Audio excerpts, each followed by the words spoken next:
त्याचंही त्यांनी मला मागणी पत्र दिलं की अजित पवार पालकमंत्री म्हणून तुम्ही आम्हाला या गोष्टी त्या ठिकाणी द्या आणि आजच्याच मीटिंगमध्ये आम्ही त्यांना साधारण 16 कोटी रुपये हे त्यांच्या वेगवेगळ्या महत्वाच्या कामांच्या करता त्याच्यात वाहन आहे, त्याच्यामध्ये वेगवेगळ्या पद्धतीनं अनेक इन्फ्रास्ट्रक्चर उभ्या करण्याच्या बाबी आहेत।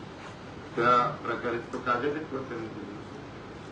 त्या पद्धतीनं त्यांनाही मी सांगितलं की त्यांना अधिक पैसे पाहिजेत, परंतु ते काही पैसे आम्हाला राज्य पातळीवर द्यावे लागतील, मात्र जिल्हा पातळीवरच्या बाबतीतले काही निर्णय मात्र आजच्या या बैठकीच्या निमित्तानं आम्ही त्याला मान्यता दिलेली आहे। त्याचबरोबर अंगणवाड्याच्या बद्दल पण आम्ही जरा काही वर्षाचा कार्यक्रम घेतो आणि त्या फार खराब अंगणवाड्या आहेत, त्या ABCD करून वर्गवारी त्याच्यात B वाल्या पहिल्या घ्यायच्या, नंतर C वाल्या घ्यायच्या, असं करत करत तोही एक कार्यक्रम चांगल्या पद्धतीनं राबवायचा आणि त्यालाही निधीची उपलब्धता ही उपलब्ध करून द्यायची, हा पण निर्णय आम्ही या चर्चेच्या निमित्तानं घेतलेला आहे।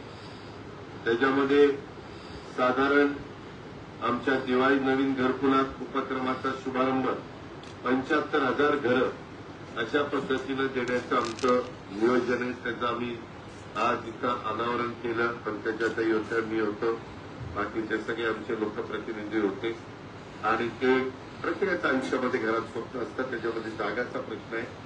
कलेक्टरांना सूचना दिलेल्या आहेत की जिथं गायरानाच्या जागा असतील त्या गायरानाच्या जागेची भूमी नाही, त्यांना गायरानाची जागा त्यांच्या घराच्या पुरती अलॉट करायची आणि तसा निर्णय राज्य स्तरावरच झालेला आहे। तशा प्रकारचे आदेश देखील काढण्यात आलेले आहेत। त्याची अंमलबजावणी जे भूमिहीन आहेत त्यांना करायला जिल्हाधिकाऱ्यांना सांगितलेलं आहे। त्याचबरोबर अधिष्ठाता स्वामी रामानंद तीर्थ ग्रामीण शासकीय वैद्यकीय महाविद्यालय अंबाजोगाई त्याला या जूनमध्ये 50 वर्ष होतात। मी पण त्यांना जे काही सांगायचं ते सांगितलं, आमच्या जिल्हाधिकाऱ्यांनी पण सांगायचं ते सांगितलं आणि लोकप्रतिनिधींनी पण काही गोष्टी सांगितल्या। ओपीडीची संख्या मोठी आहे, जवळपास 4 जिल्ह्यातले लोक जवळपासशे तिथं पेशंट म्हणून येत असतात, गोरगरीब कुटुंबातली लोक असतात आणि त्याच्यामुळे तिथं काही अनेक बाबीची पूर्तता करणं गरजेचं आहे। मी 50 वर्ष पूर्ण झाल्याचं निमित्त करून मी त्याला कसा निधी द्यायचा ते मी आणि माझ्या सचिवांनी ठरवलेलं आहे आणि त्या प्रकारे तेही काम हे चांगल्या पद्धतीनं मार्गी लावायचं आम्ही आज ठरवलं। प्रकल्प संचालक राष्ट्रीय महामार्ग प्राधिकरण आपल्या बीड जिल्ह्यातून खूप मोठ्या प्रमाणावर राष्ट्रीय महामार्ग चालतात।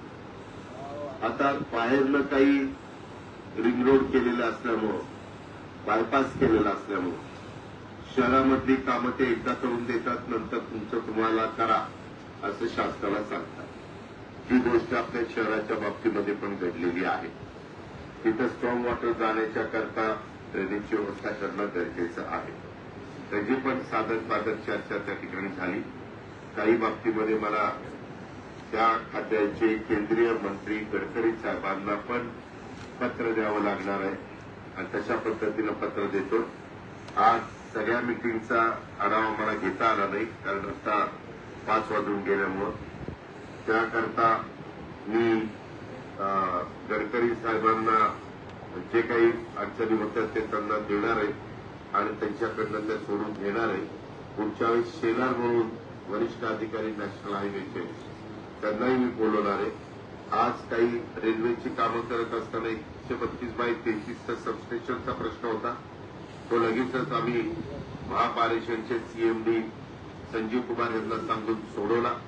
त्यांचा पुन्हा रिप्लाय आला की दादा हा प्रश्न मी गतीनं मार्गी त्या ठिकाणी लावून देतो, जेणेकरून मला बीड भरून आपल्या मुंबईला लवकरात लवकर रेल्वे त्या ठिकाणी सुरू करायची आणि बाकीची कामं पण गतीनं पूर्ण करण्याच्या करता रेल्वे खात्याला, त्यांच्या अधिकाऱ्यांना आणि संबंधित कॉन्ट्रॅक्टरांना पण फास्ट काम करायला भाग पाडायचंय। एकंदरीतच जिल्हाधिकाऱ्यांनी जिल्हा पोलीस प्रमुखांनी दैनंदिन कामकाजा करता त्यांना 50 झेरॉक्स मशीन, तांत्रिक मान्यता, प्राप्त प्रशासकीय मान्यता करता 1,22,00,000 रुपये मागितलेले। संगणक त्यांना 130 घ्यायचे, संगणक ड्रोन 10 घ्यायचे, बॉडी वॉर्म कॅमेरे 50 घ्यायचे, लॅपटॉप 35 घ्यायचे, प्रिंटर 150 घ्यायचे, एलईडी स्क्रीन 5 घ्यायचे, जीपीएस 130 घ्यायचे। त्याला तांत्रिक मान्यता दिलेली आहे आणि त्यामध्ये साधारण 5,47,00,000 रुपये त्यांची गरज आहे। जिल्ह्यातून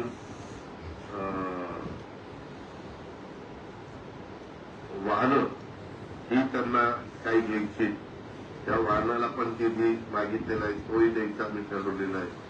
अशा पद्धतीनं एकूण 16 कोटी रुपये द्यायचं हे ठरवलेलं आहे।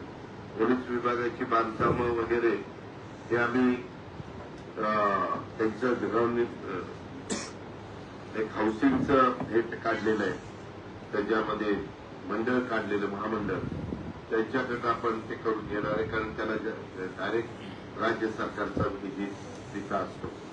पुढच्या वेळेस मी येईल तेव्हा तीर्थक्षेत्र विकास आराखडा, त्याच्यामध्ये उद्यान विकास, सीएसआर मधलं काही उद्यान आपण घेऊन पाहतोय, त्याच्यामध्ये बाकीच्या पण वनवी तीर्थक्षेत्र विकास आराखडा, गोपीनाथ मुंडे ऊसतोड कामगार महामंडळ मार्फत मुलामुलींच्यासाठी आपण वसतिगृह करायचा निर्णय घेतलेला आहे। त्या पहिले प्रत्येक विधानसभा मतदारसंघामध्ये एक ताबडतोब त्याला जागा द्यायला कलेक्टरांना सांगितलेलं आहे आणि ते काम आता आपण सुरू करतोय। त्याच्या संदर्भातले पण आजच्या बैठकीमध्ये निर्णय हे झालेले आहेत। एकंदरीतच मी या जिल्ह्याचा पालकमंत्री झाल्यापासून डीपीसीला 575 कोटी रुपये 25-26 ला देऊ शकलो, जे आजपर्यंत एवढी मोठी रक्कम कधी बिल करायला मिळाली नव्हती। पशुवैद्यकीय महाविद्यालय परळीच्यासाठी 635 कोटी रुपयाची मंजुरी मी दिली सरकारच्या वतीनं।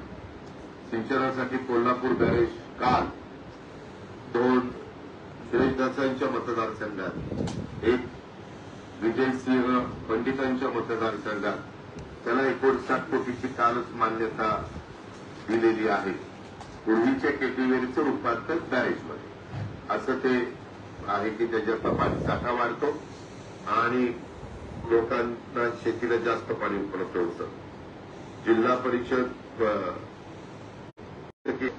आम्ही देण्याचं काम हे केलेलं आहे।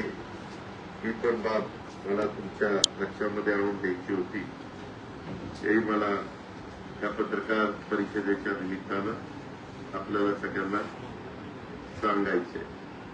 एकंदरीतच त्यावेळेस 31 मार्च पर्यंत 100% निधी कसा खर्च होईल त्याबद्दलचं नियोजन आम्ही केलेलं होतं आणि तशा पद्धतीनं निधी आपण खर्च केलेला आहे।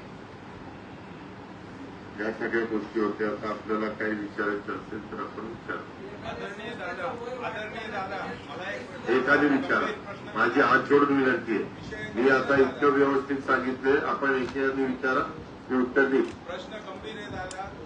कुठे ग्रुपवर सरकारने धाडी घातली आणि तेव्हापासून ज्ञानराजा मल्टी स्टेट बंद पडलेली आहे आणि लाखो ठेवीदारांच्या ठेवी गुंतल्या असल्यामुळे मुलांचं शिक्षण, मुलींचे लग्न, अनेक ठेवीदारांनी आत्महत्या केलेल्या आहे। गंभीर परिस्थितीवर उपासमार झालेली आहे। या संदर्भात सरकार काय करणार आहे? सरकारने धाडी टाकल्या, आता लोकांचे समजला प्रश्न।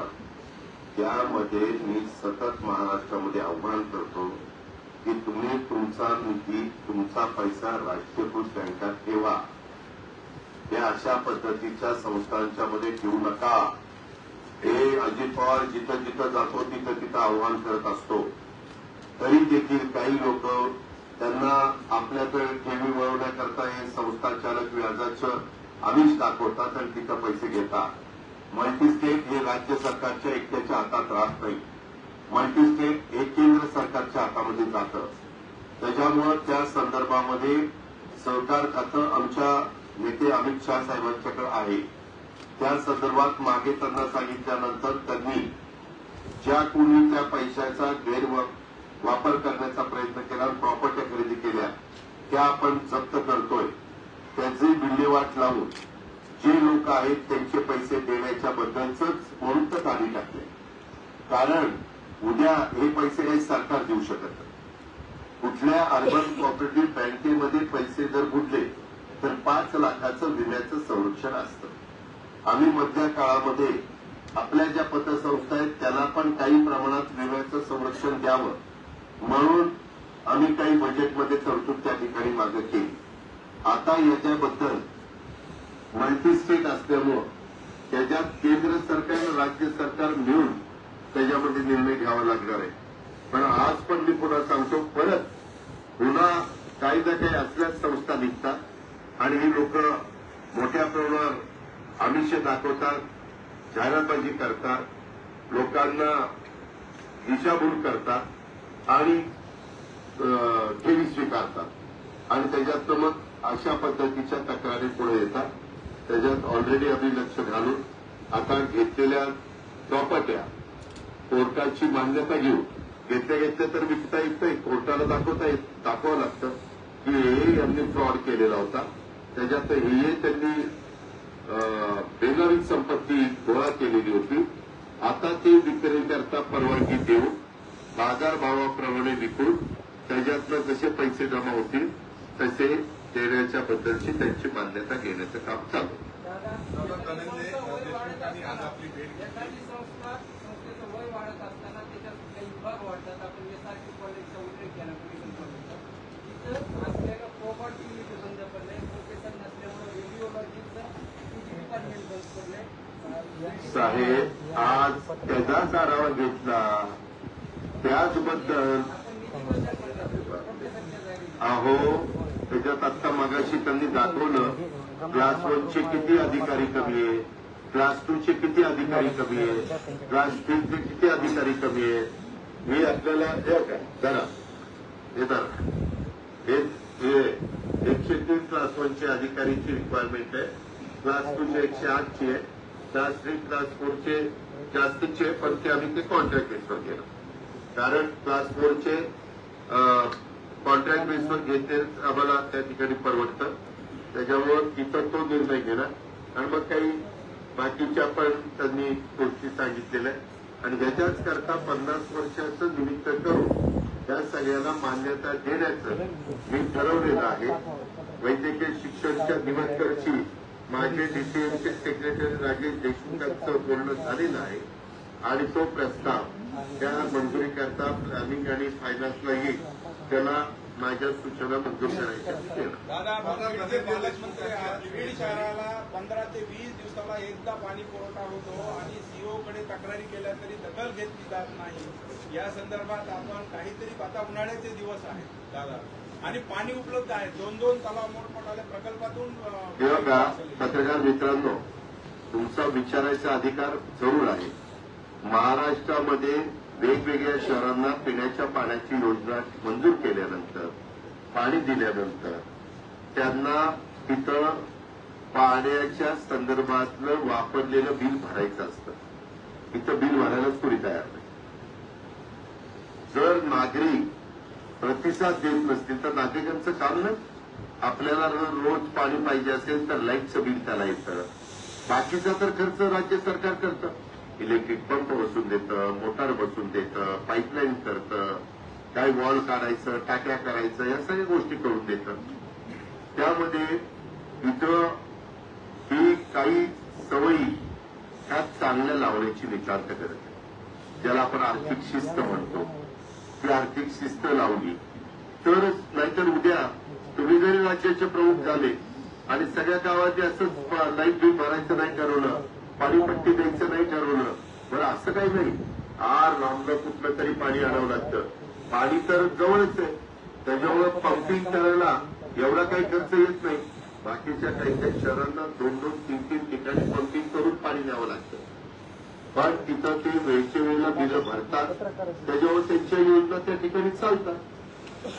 महाराष्ट्रात कुठंच नाही दादा अशी परिस्थिती 15 आणि 20 दिवसाला यायचा पाहिजे. महाराष्ट्रात कुठंच असं शहर नाही. महाराष्ट्रात कुठंच असे एवढे पैसे थकवलेले पण शहर नाही.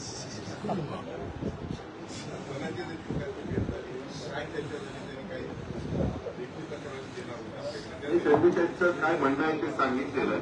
मी त्यांच्याशी चर्चा केली आणि तो आमच्या होम डिपार्टमेंटशी संबंधित आहे. मी त्याच्याबद्दल आमचे मुख्यमंत्री राज्याचे देवेंद्र फडणवीस साहेबांच्याही कानावर घालणार आणि वरिष्ठ पोलीस अधिकाऱ्यांच्याही कानावर घालणार आणि तशा पद्धतीनं त्यांनी जे काही अपेक्षा व्यक्त केलेल्या त्याची पूर्तता करण्याचं काम करणार. त्याचा अहवाल माझ्याकडे आलेला आहे. त्यामध्ये त्यांना जो अधिकार होता टीपीसीला ते साक्षीदार आहेत, त्यांनी पण ते वाचलं. त्या पद्धतीनं जिल्हाधिकाऱ्यांनी इलेक्शनच्या आधी ज्या मान्यता दिल्या होत्या, आमचा जीआरएस आहे का तो जीआरएस होता, त्यामुळे त्यांनी ते दाखवलं आणि तो तशा पद्धतीनं तो खर्च त्यांनी त्या ठिकाणी केलेला.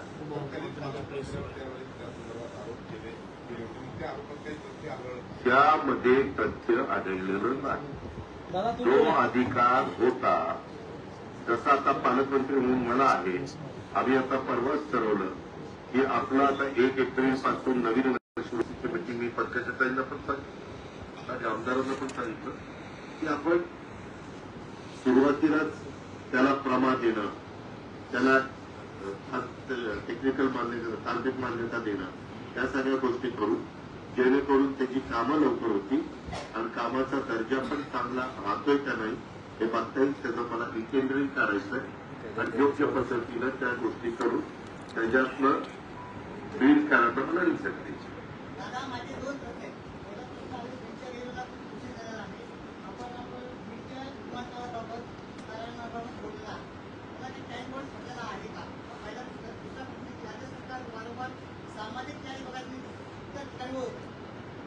आपल्याला काही माहित नाही, काही सांगता. कुठं वळवला सामाजिक न्यायाचा निधी, कुठं वळवला नाही. थांबा ना, मी अर्थमंत्री आहे. मी 7,20,00,000 बजेट सादर केलंय आणि कालच्या 31 तारखेला हे होते माझ्या बरोबर. शेवटपर्यंत सगळे पैसे त्या ठिकाणी सोडले. कुठं वळवलं एवढं सांगा. अहो कुठं वळवलं एवढंच सांगा पत्रकार मित्रांनो. मी काही वेगळा प्रश्न विचारत नाही. प्रश्न विचारायचा जसं तुम्हाला अधिकार आहे तसं मला पण मी कुठं निधी वळवला एवढं तर विचारायचा अधिकार आहे. आम्हाला सांगा ना. दुसरं, त्याच्या आधी रेल्वेच्या संदर्भात प्रत्येकाने आपापल्या परीनं प्रयत्न केला. मला कामाची आवड असल्यामुळे मी आपण होऊन, मला कुणी म्हणायला आलं नाही अरे उठ जात पिता जे होती, मी आपण होऊन ते काम मला करायचं म्हणून मी केलं. विमानतळाचंही काम इतक्या वर्षात कुणी त्या ठिकाणी केलं नाही. मी आपण होऊन कलेक्टरला माझ्या ऑफिसला कामाला लावलं आणि प्रत्येक जिल्ह्याला विमानतळ साधारण धावपट्टी असली पाहिजे. ते मुख्यमंत्र्यांचं आमचं महायुतीचं धोरण आहे. आता ते असताना मी जर इथं पालकमंत्री म्हणून आलो तर उद्या विमानतळ लवकर मी करू शकलो तर मला पण मनाला एक समाधान की मी बीडकरांना विमानतळ दिलं. आणि बरेच वर्ष रखडलेली रेल्वे, आज ते पण अधिकारी सगळे बोलवलेले होते, त्याच्यामध्ये कुठं काही त्यांनी अडचणी सांगितल्या त्यावेळेस कलेक्टर आणि एसपीना विचारा. मी त्यांना स्पष्ट सूचना दिल्या, कुणी असलं आणि रेल्वेच्या कामामध्ये अडथळा आणला तर शासकीय कामात अडथळा आणला म्हणून पुढची ऍक्शन घ्या. मी आपल्याला पत्रकार मित्रांनो तुम्हाला सांगतो, याच्यामध्ये चांगली कामं करून दाखवत असताना थोडा कठोरपणा दाखवावा लागतो. वेळ पडली तर वाईटपणा घ्यावा लागतो. काही विकृती विचित्र असतात, त्यांना वेगवेगळ्या पद्धतीनं काही त्यांना हे आम्हाला पाहिजे ते आम्हाला पाहिजे असल्या सवयी आहे. पोलिसांचा आढावा घेत असताना इथं पाठीमागच्या काळामध्ये खूप मोठ्या प्रमाणावर रिव्हॉल्व्हरला लायसन्स, बेलबोरला लायसन्स देण्याचं काम झालं. आतापर्यंत 300 किती कॅन्सल केली, 340 कॅन्सल केली. अजूनही आपण ज्यांना गरज नाही उगीच त्याच्या पॅन्टला इकडं बाहेर लावून फिरतात आणि एक शो करतात, त्यांना सगळ्यांना आता सरळ करायचंय आणि त्यांचे पण ते रद्द करणार आहे. ज्याला खरोखरीच गरज आहे, जो वस्तीवर राहतो, ज्याला खरोखरीच गरज आहे, त्याचा व्यवसाय आहे व्यापाराचा किंवा त्याच्याकडे सोन्या चांदीचा व्यवसाय आहे किंवा रात्री त्याला कॅश घेऊन कुठं जावं लागतं किंवा कुठून यावं लागतं बँकेत भरण्याच्या करता, अशांना प्रोटेक्शन मिळालं पाहिजे. ते सरकारची जबाबदारी, कायदा सुव्यवस्था चांगली ठेवणे आमच्या पोलीस खात्याची जबाबदारी आणि त्या पद्धतीनं आम्ही त्यामध्ये पण लक्ष घातलेलं आहे. अजूनही 900 काहीतरी आहेत ना, अजून 900 त्याचाही आढावा घ्या. ज्यांची अजिबात गरज नाही त्यांचा त्या कॅन्सल करा. काहींना आम्ही मकोका पण लावलेला आहे.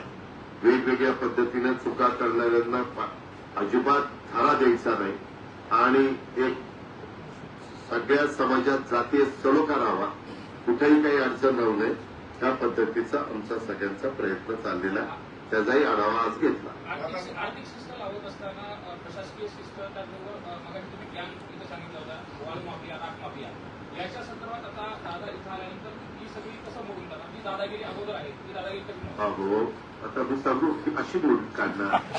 अरे मला काही कळतच नाही. तुम्हाला ना खरंच मी एसपीला सांगितलं की माझं काम नाही, ते एसपीचं काम आहे आणि एसपीना काही गोष्टी पाहिजेत त्या देण्याचं काम माझं आहे. त्या एसपीने सांगितल्यानंतर मी काय सांगितलं, 16 कोटी रुपये तुम्हाला मी ताबडतोब देतो. सांगितलं ना, तुम्ही प्रायोरिटी ठरवा, तुम्हाला काय पाहिजे एवढं तर मी केलं आणि ह्याच्यापेक्षा जास्त पाहिजे ते मला राज्य सरकारच्या मुख्यमंत्री आणि बाकीच्यांशी चर्चा करून ते द्यावं लागेल आणि त्यांना सांगितलं याच्यात राजकीय असल्याचे मला तरी त्या दबावाला बळी पडायचं नाही आणि जे कुणी चुकीचं करत असेल ते कुणी व्यक्ती असू द्या, सत्ताधारी पक्षाचे असू द्या, विरोधी पक्षाचे असू द्या, पक्षीय संबंध नसणारी असू द्या, कुणाचाही बोलायचं ठेवू नका, एवढे स्पष्ट सूचना त्यांना दिलेल्या. दादा धनंजय मुंडेंनी आजारी असल्याचं कारण दिलं, मात्र ते एका कार्यक्रमामध्ये होते, कार्यक्रमामध्ये धनंजय मुंडे नाराज आहेत का ते मंत्री? अजिबात नाराज नाही, काळजी करू नका. आरोग्य सेवा बीड जिल्ह्यामध्ये अत्यंत चांगली आरोग्य सेवा चाललेली असताना आणि एकाने बोला ना, मागाशीच विनंती केली ना, अत्यंत चांगली आरोग्य सेवा बीड जिल्ह्यामध्ये देत असताना सिव्हिल सर्जनला एका क्षुल्लक प्रश्नावरून विधानसभेत एक प्रश्न केला ज्याला काही समजत नाही अशा आमदारांनी आणि एक मिनिट, पत्रकार मित्रांनो, तुम्हाला प्रश्न विचारायचा अधिकार आहे, तुम्ही चौथा स्तंभ आहे, पण आमदाराला काही समजत नाही हा म्हणण्याचा अधिकार तुमचा. एक मिनिट तुमचा हक्कभंग होऊ शकतो, कारण मी स्वतः साक्षीदार आहे. तुम्ही तुमचंही, आम्ही सर्व गुण संपन्न आहे हा माझा दावा अजिबात नाही, पण तुम्ही आमच्या सभागृहाचंही डेकोरम ठेवा ना. ते सदस्य आहे, 5 लाख लोकांचं प्रतिनिधित्व करतायत, कायदे मंडळामधला तो सदस्य आहे असं नाही. त्यामध्ये तुम्ही एवढं सांगा की बाबा त्याच्यामध्ये प्रश्न उत्तराच्या निमित्तानं, लक्षवेधीच्या निमित्तानं एका निष्पाप चांगलं काम करणाऱ्या डॉक्टरवर अन्याय झाला, तुम्ही समजू शकतो. आम्हाला ऐकायला आता मध्येच का मग मी आपलं जातो उठून. मी खरंच मी इतकं तुम्हाला व्यवस्थित सांगतो, माझ्या पुण्या मुंबईतल्या प्रेस मीट होतात, परंतु तुम्ही जरा माझ्याही काही गोष्टी ऐकून घेतल्या पाहिजे. आपण जे सांगताय नाही शिस्त यांना कुठं लावतं, त्यामध्ये आपण जे सांगितलेलं आहे, आज मला निवेदन दिलेलं आहे, बरेच लोक आलेली होती माझ्याकडे, अनेक निवेदन, मी त्याचं सॉर्टिंग केलं.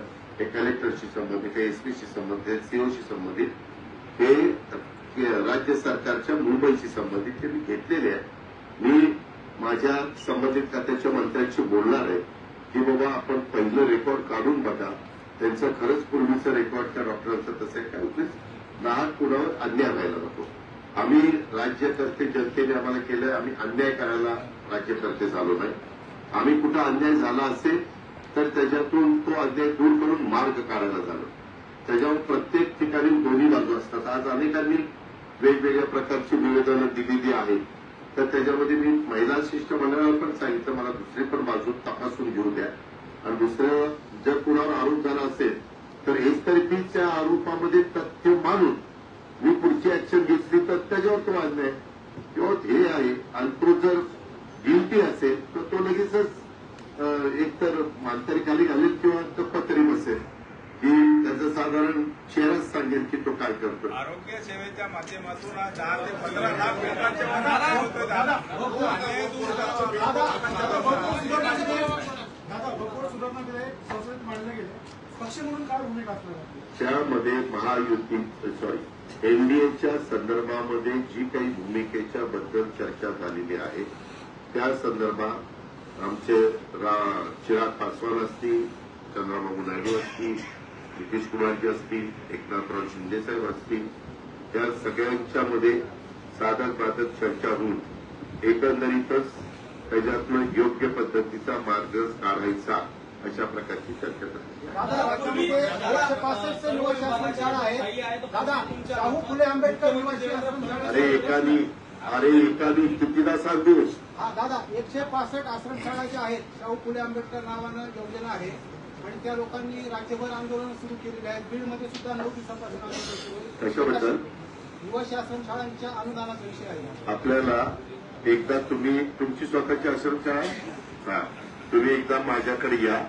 मी आश्रमशाळेच्या नावाखाली काय काय प्रकार चाललेले आहेत. काही आश्रमशाळा जरूर दर्जेदार आहेत, काही आश्रमशाळा राज्य सरकार निधी देतं पण जेवणाची क्वालिटी काय, शिक्षणाची क्वालिटी काय.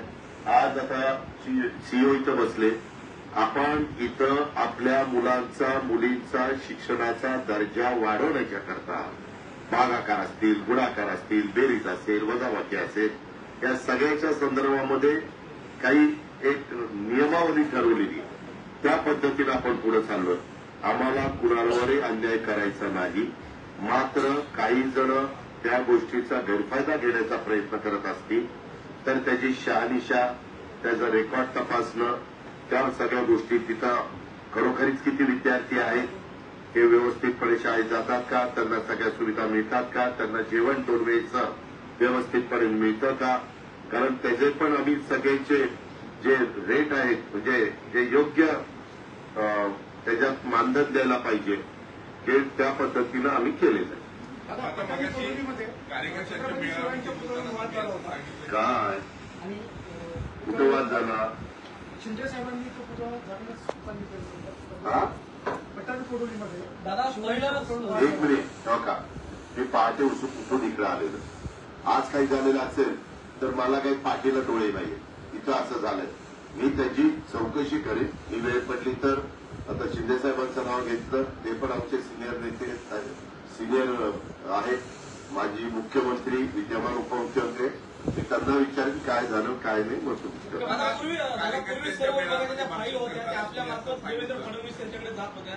मात्र आता आपल्या मार्फत ज्या फाईल आहेत त्या एकनाथ शिंदे यांच्याकडे जाणार आहेत आणि त्यानंतर आपल्याला काय त्रास होतो? यांच्याकडे जाणार आहे. आपल्याला काय त्रास होतो? कुठंतरी काही नाही. एक मिनिट. बळ कमी करण्यासाठी काही बळ नाही. तुम्ही बळ नका कळ नका काढू. तुम्ही आपलं खरंच पत्रकार मित्रांनो तुम्हाला प्रश्न विचारायचा अधिकार आहे रे. आता आमचं 3 पक्षाचं सरकार आहे. पूर्वी फाईल यायची की माझ्याकडनं सही करून देवेंद्रजींच्याकडे जायची आणि तिथून एकनाथरावजींच्याकडे जायची. आता माझ्याकडनं सही झाल्यावर एकनाथरावच्याकडे जाईल आणि तिथून मुख्यमंत्री देवेंद्रजींच्याकडे जाईल. 3 पक्षाचं सरकार असेल तर फाईल तिन्ही प्रमुखांना माहिती पाहिजे ना. पण त्याच्यात तुम्हाला काय अडचण झाली? काय अडचण? तर आम्ही तिघही त्याच्याबद्दल समाधानी आहोत. तर बाबा ह्याला काय मोठा दुखायला झालं लागलं म्हणलं नाही. पण मला कळत नाही. अरे बाबा ते स्टँडिंग ऑर्डर असतात. कधी कुठलंही नैसर्गिक संकट आल्यानंतर स्टँडिंग ऑर्डर केंद्राच्या राज्याच्या असतात की नुकसान किती झालं त्याचे पंचनामे करायचे, त्याच्यामध्ये नुकसान भरपाई किती द्यायची, काय द्यायची, हे सगळे जीआर आहे. जाहीर भाषणात जातीभेद आणि धर्माविषयी जाहीर भाषण करताय. मात्र दुसरीकडे महायुतीचे जे आमदार आहेत सुरेश धस यांनी जो मस्जिदमध्ये जिलेटिननी स्फोट करण्यात आला होता त्याविषयी त्यांनी एक वक्तव्य केलेलं आहे की जी घटना घडली ती सोडून द्या. जे आरोपी आहेत त्यांनी दारूच्या नशेत हा जो प्रकार आहे तो केलेला आहे. तुमची प्रतिक्रिया काय राहील? त्या संदर्भामध्ये आमची प्रतिक्रिया कायदा सुव्यवस्था चांगली राखून आपल्या शिवशाहू फुले आंबेडकरांच्या महाराष्ट्रामध्ये जातीय सलोखा कसा राहील त्याकरता आमची पोलीस यंत्रणा काम करती आहे. दादा, मुख्यमंत्री आहात. बीड जिल्ह्याच्या शेतकऱ्यांचा जो काही प्रश्न आहे शेतीचं जे खर्च होतं ते माफ करणार आहात का? कारण तुमच्याकडे अर्थखात आहे.